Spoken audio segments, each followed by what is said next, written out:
Hi,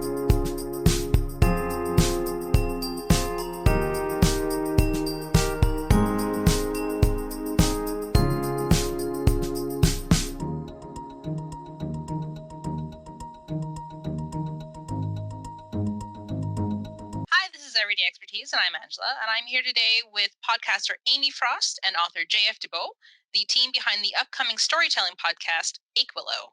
Hello! Hello. Hey, nice to see you again. Yeah! First, for those who may not be familiar with your work, what are your creative backgrounds?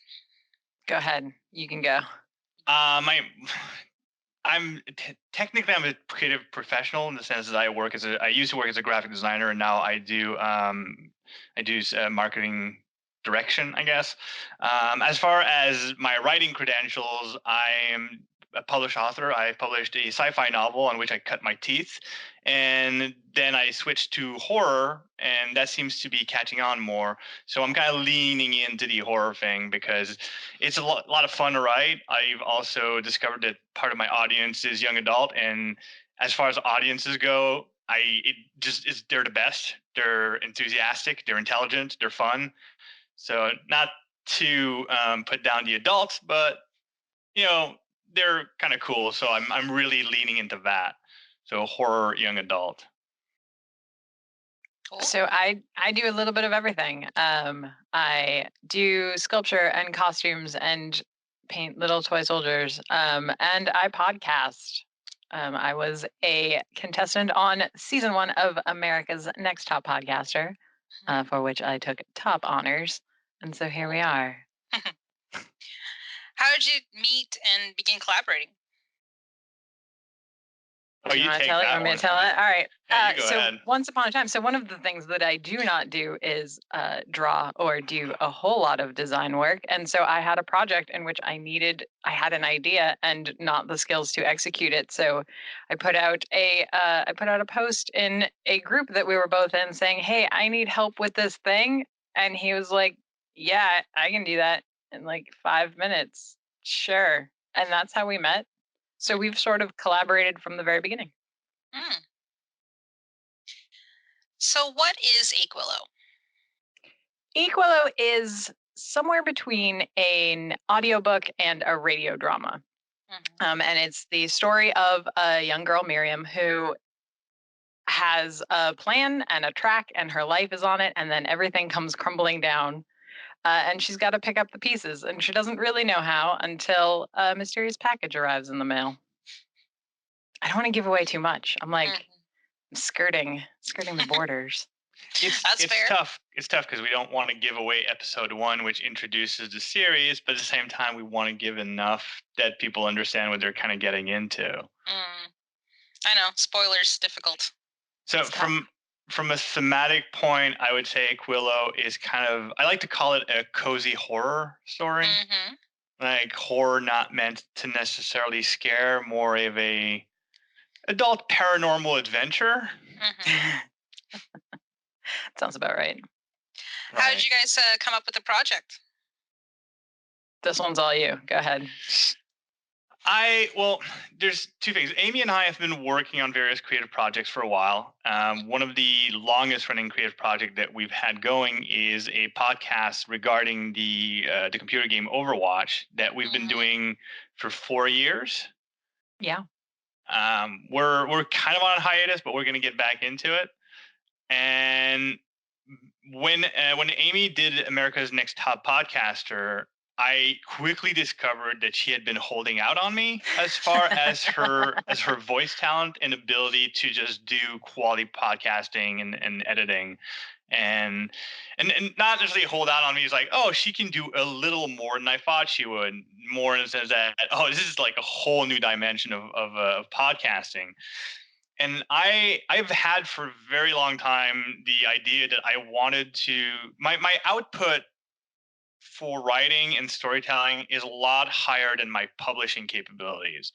So I've long had this idea that I could do my own audio drama or audio version of a book. Just write something, record it, maybe do it on Twitch so I can sort of write it live with an audience. Like I was playing with a lot with formats that are different from writing and publishing with a normal publisher. But no one wants to hear my dumb voice. So then I figured, well, I've got this one friend who I've been working with for like 4 years. I know her tastes and I know what she likes. I can definitely write to that. And if I can get her on board to do the voice work and the production work, we can end up with an extremely high quality product that would go way beyond what I could do on my own. So I wrote a story essentially for Amy, knowing what she would be good at and what she would enjoy doing it. Because you don't want a narrator that just reads the book. You want a narrator that's passionate about it. And so I wanted Amy to really be into it. And it kind of so happens that this kind of like witchy, cozy type of storytelling also appeals to a lot of other ones, my friends, and of our common friends, and seems to be also something that I don't want to say is popular, but it seems to be a niche in storytelling that's a little bit overlooked. So it kind of all falls into place, and it's definitely something that also is in my wheelhouse of what I like to create. So I suggested to Amy. She said yes, the fool, and here we are. So you have a female main character and a female podcaster doing the narration. Is it going to be first person or third person? It's first person. This is Miriam telling you her story. That's interesting. And so you see everything from her point of view, which is decidedly skewed by her life experiences and all of that. And so it's going to be fun for everyone to see like how that changes as as her character develops and as she sort of gets into this world that she's now a part of. Yeah, that's interesting. So what do you think? Do you think that will distinguish Achewillow from other storytelling podcasts? Do you think there's anything else that will? I mean, it's its own thing, and I think that this, because we've sort of, it's not just reading a story like like a lot of them are, and it's not quite so far as say a Night Vale that's it's very much a performance, almost like a radio, like the old time radio plays. It's definitely a radio drama, yeah. This is sort of in this like unique middle place where I think it's going to be really good for connecting with the audience. Like, especially because it is a first person narrative that is near and dear to my heart. So I think it's going to really connect. So what or who are your major influences for this project? Is there anything, what's influencing, what would you say are influences for the story itself? And then did you look to anything when you're actually putting together the project itself and how you were going to make it and stuff? This is going to sound extremely conceited, but I think the main influence for the writing itself is a little of my own writing, in the sense that I wanted to create something that was a bit more easy to digest than some of the horror writing I've been publishing. There's no other way. Like I said, I'm writing this mostly for Amy's voice. So a lot of the thematics and the sort of the themes that I'm approaching are things that are dearer to her. Well, to me too, because the thing about Achewillow is there's a lot of quote unquote cooking magic. If there's anything supernatural, it really leans to the kitchen, which is definitely, it's something I'm passionate about, but it's definitely something that Amy is very passionate about. Not many people make their own marshmallow. So there's a lot of that. As far as like the type of horror, I wanted to do something, because I've been doing horror but also doing a bit more young adult horror. I wanted to sort of embrace that and lean in that direction, and then just from that point, from that nucleus, what can I add to that would make something that would create a story that would be great for Amy to read? And then from the other side of it, I do listen to a fair amount of fiction podcasting, but I don't particularly care for audiobooks myself. Like I find myself not getting into them quite as much. So I've been listening to a lot of stuff. I like the way that LeVar Burton Reads does a lot of things. They've got Mm.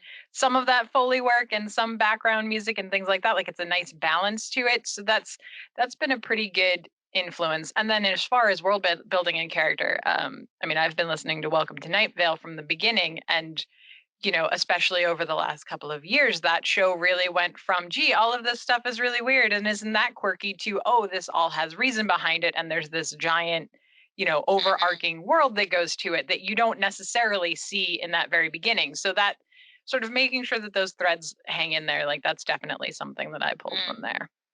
No, that's interesting. See, All right. it's funny because from that point of view, I look at it in a kind of a Twin Peaks approach, where the village of Achewillow, from my point of view, is built in the same way Twin Peaks is, where it is a real world ish coherent space, but with just so many layers of added weirdness. But much like you're describing Night Vale, the point is I don't want weirdness for weirdness's sake. Like Right. eventually everything needs to sort of find its place. Yeah. So let's talk about the actual process. How are you two dividing up the workload? I mean, obviously you have writer and narrator, right? Yep. So does he like writes and then you sort of work out how you're gonna make it into the podcast sort of thing? More or less. So the way that it's worked, so I get usually 3 episodes ish worth of written in a Google Doc, and I put comments. Sometimes I put a lot of comments, and some of them are about story, some of them are about little details, things that feel off to me in terms of character or setting or something like that, and I'll leave, it's basically an editing pass, but I do read it out loud while I'm doing it. Like I do. My poor cat has heard it many times. So I do take some of that into account, and so like there's an episode that it, as a written piece, is very good, and it's narrative and it tells the information that we need to, and it's well written. But as a spoken piece, it was lacking, and so I put an awful lot of notes, and so here we are now, and I send it back and say good luck. And then I do like there's some sort of editing on the fly.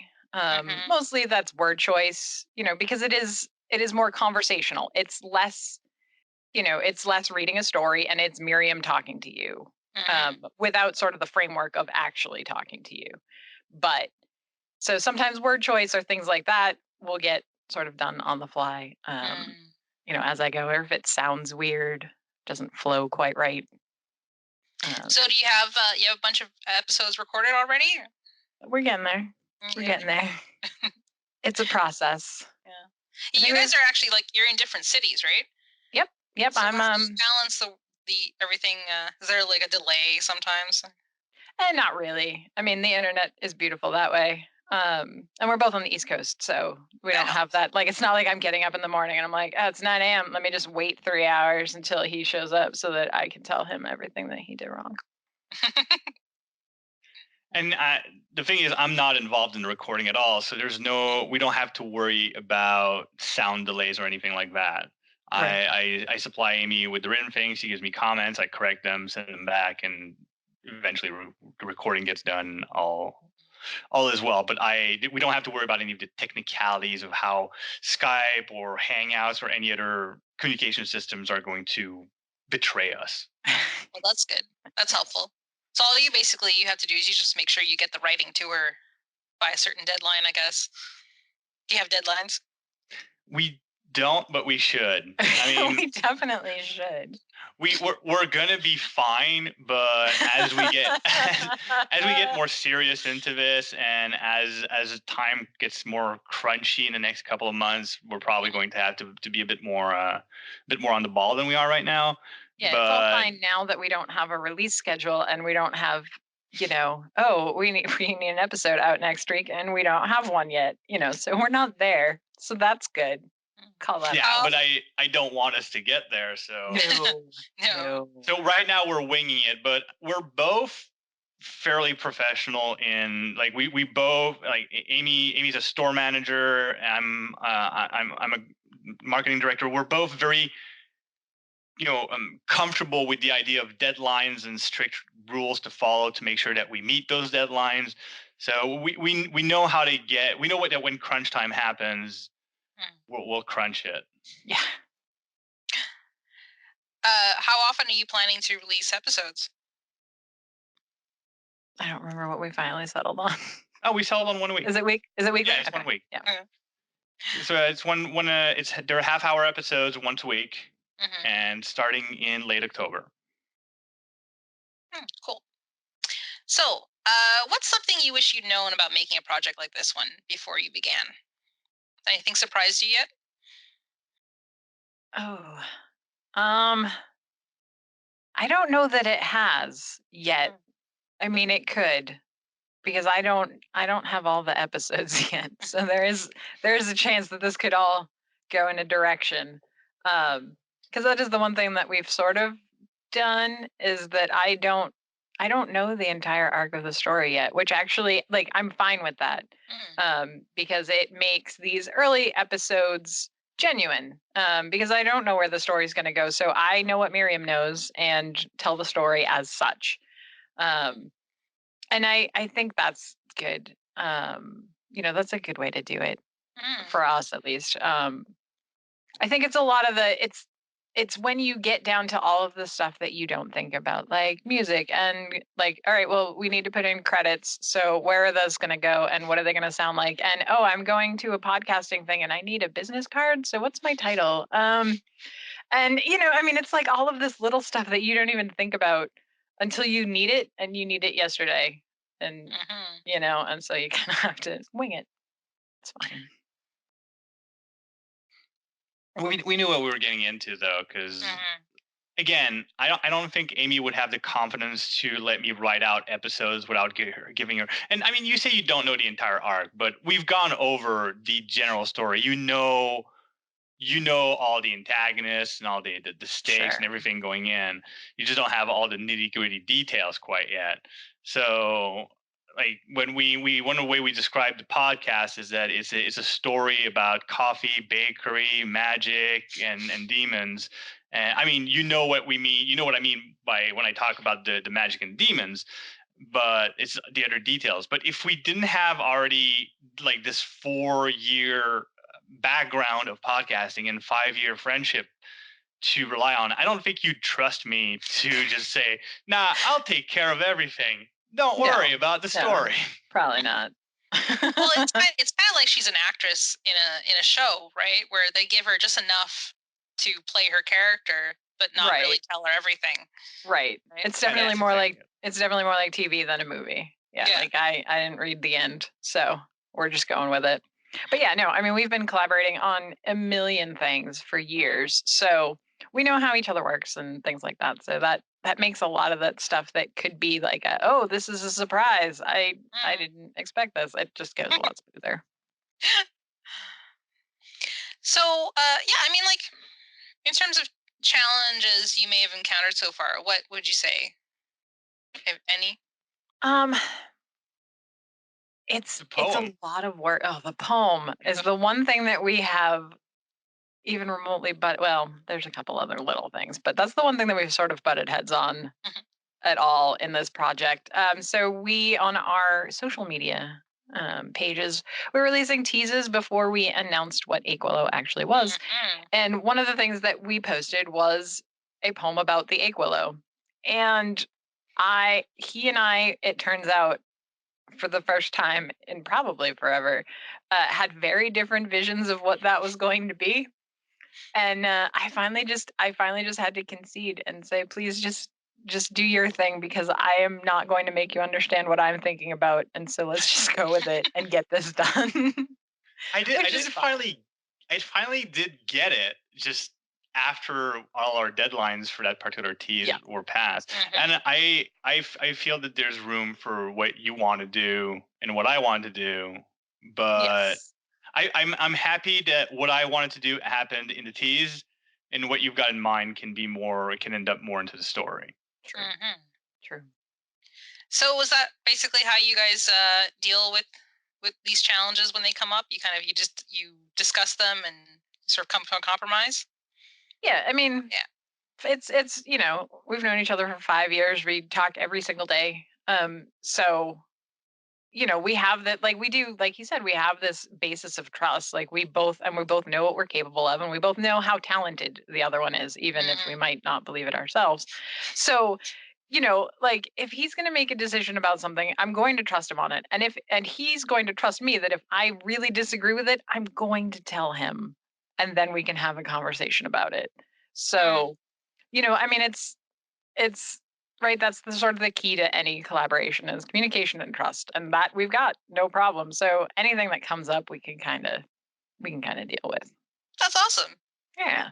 I mean, I don't think every sort of collaborating duo can say that.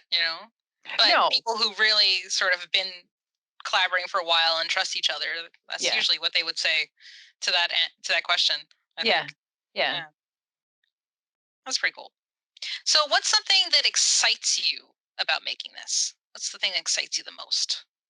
I mean, it's written for me, right? Like this is, I mean, beyond being just like super cool and flattering that my best friend would do this, like that's awesome in and of itself. But beyond that, like it is so me that it makes being excited about this project very, very easy. Like the character of Miriam is not me, but I understand her.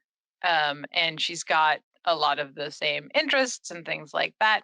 And then I was never really into horror. I'm kind of a ninny about that sort of thing. But then JF wrote a horror novel, so of course I'm going to read it because he is my friend, and I loved it because it's not this sort of it's not jump scares Mhm. and gore for the sake of it. There's deep storytelling and world building, and all of that like really resonated with me. And so where Mm. this has that same sort of vibe, only like you said, it's cozier. So that's really exciting to me. Plus this whole doing a I've done a lot of between our show and then shows that I have guested on, I've done a lot of conversational podcasts. Mhm. That's definitely something that I am very comfortable with. I can go and talk to people forever. So doing something that's more rehearsed and scripted and produced is really exciting. It's going to be really fun, and it's an interesting challenge. Because it's a lot of things that I haven't had to deal with or think about Mm. for the other shows that I've done. That's cool. Jeff? I'm it's I'm very excited just to because here's the thing. I've written and published 2 books right now. They've both been turned into audiobooks. Amy Landon, who did Life Engineered, and David Morans, who did Gone Shed, both did amazing work on Mhm. reading books.